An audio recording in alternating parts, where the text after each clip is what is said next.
I wonder if you could picture the scene. The year is 2035. We've transformed our energy systems in the UK in the response to climate change, and it's been over a decade since we last burnt coal to generate electricity in the UK. Almost all of our electricity is generated by harnessing energy in the wind, from the sun, from the movement of tides, maybe some from some nuclear power stations dotted around the country. We probably do have some gas power stations left in the system that we call heritage power, and that we sometimes need to use them, but we're talking a few hours a month rather than the majority of our power. Almost all our electricity comes from renewable generation. When the sun is shining and the wind is blowing, how much will electricity cost? There isn't a fuel to buy like there is today, buying tons and tons of gas on global markets, funding dictators around the world. There would be some maintenance to be done on electricity systems, ensuring that the wires, the substations, the transformers, the wind farms, the solar farms, the tile generators, the nuclear power stations, ensuring they're all maintained, ensuring they're all working well. But without a fuel to burn, wouldn't electricity be nearly free?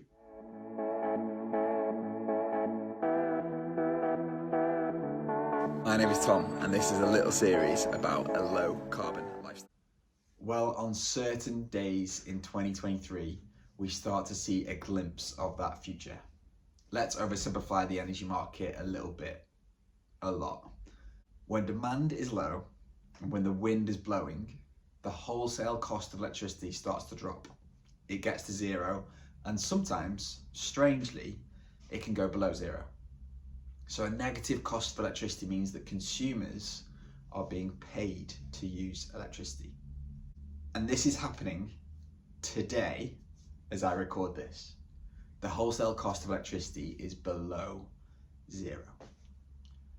So why does all this matter? Our electricity costs are some of the highest that they've ever been at the moment. Let's say around 30 pence per kilowatt hour. That is not zero, that is not below zero. And for the majority of people on fixed tariffs, the electricity you use on a day like today could just mean your energy supplier is making a bit more money out of you. And over the whole year, the price you're paying might be fair. So it might cost them more in the winter when the wind isn't blowing, but it might cost them much less today. But for some of us on variable tariffs, the kind of time of use tariff that smart meters allow for, we might start to see some kind of benefit from this scenario. At home, we are on the Octopus Agile tariff. This gives us a different price for every half hour of every day, responding to the wholesale cost of electricity. Every day, during the peak time, between 4 and 7 p.m, electricity is more expensive in an attempt to get us to shift when we use our electricity. But for the rest of the day, it varies depending on the wholesale cost. Today, we're going to be paid for every kilowatt hour we use during the day. For some of the day, we're going to be paid 19 pence for each kilowatt hour between 2 and 3 p.m. And that's amazing. So I'm saving up all our charging, mowing the lawn, baking some bread, doing some washing, making a coffee, cooking some lunch, all that stuff until 2 o'clock. I wonder how much energy I can use. So what is happening that means we're being paid a considerable amount to use electricity? Well, because demand is low and because it's a windy and kind of sunny day, the electricity system will be paying generators to switch off. Don't generate today because there is nowhere for the electricity to go. This will mean that some wind turbines are locked off, some gas turbines turned off or ramped down. We call turning systems off like this, we call it curtailment. And if we can't use some of the capacity at a given moment, there isn't much we can do. So prices go to zero or below zero, which encourages consumers to use electricity and potentially limits the amount of curtailment we need to do. Although this does appear to be a system that's a bit broken, we have some of the highest prices ever, but we're dumping cheap electricity. So what could we do about it? And this is where the magic of the low carbon energy system comes in.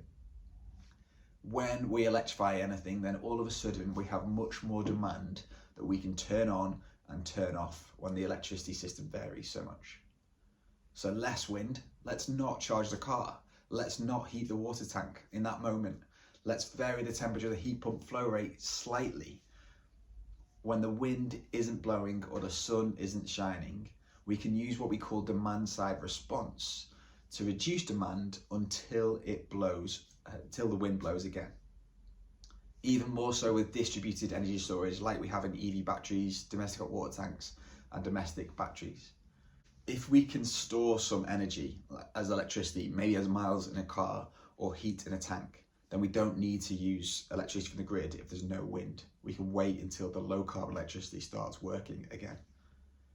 And similarly, when there's too much sun and too much wind, if we don't need to use all that is being generated, we could use electric cars, hot water tanks, home batteries, and everything else that we've electrified to use a little bit more in that moment to save for a later day, to save for later that same day or for the next day. With an electrified world operating a smart manner, we won't need to worry about the variability of wind. The system could just sort itself out. We've got a long way to go, but we potentially could get there and get there quite quickly. There are some issues if we have millions of smart devices that all follow the same price signals at the same time. So if every EV started charging and every heat pump waited for the same half hour to switch on, then that's a really big simultaneous load that would go onto our system.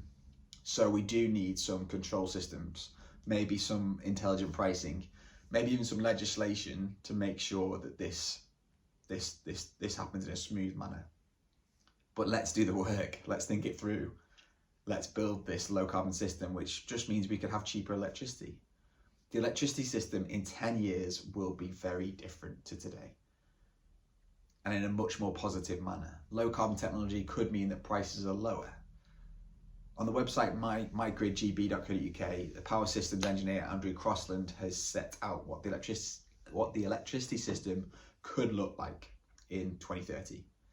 It will look very different, and he argues that with his suggestions in his manifesto, we could have a very low carbon electricity system with some more nuclear power, with a lot more wind turbines, with solar panels on 10 million homes, with some biomass generation, and with a big chunk of storage. We just need to build it. And when we've built it, that system starts to work really, really well. Okay, that's all I need to say about negative pricing. I'm gonna go and prep some dough to make some bread. I'm gonna put on a wash. I'm gonna charge the strimmer battery. I'm gonna mow the lawn. I might even put out a call to friends with electric vehicles and with electric bikes to come and charge. How much electricity can I use? Well, we ended up using 7.18 kilowatt hours of electricity, and basically all within that slot of negative pricing. This meant that Octopus paid us 25.6 pence for that electricity yesterday, which is pretty fun. I did a little bit of baking. That'll keep us going for a few days. And I boosted the hot water. It's now at 50, but that's after a full day and a shower. It did go above 60. Love it. I will admit that it was quite a lot of effort for 25p, but it's kind of fun, and it was a Sunday afternoon. I hope that 7 kilowatt hours kind of helped in the grand scheme of things.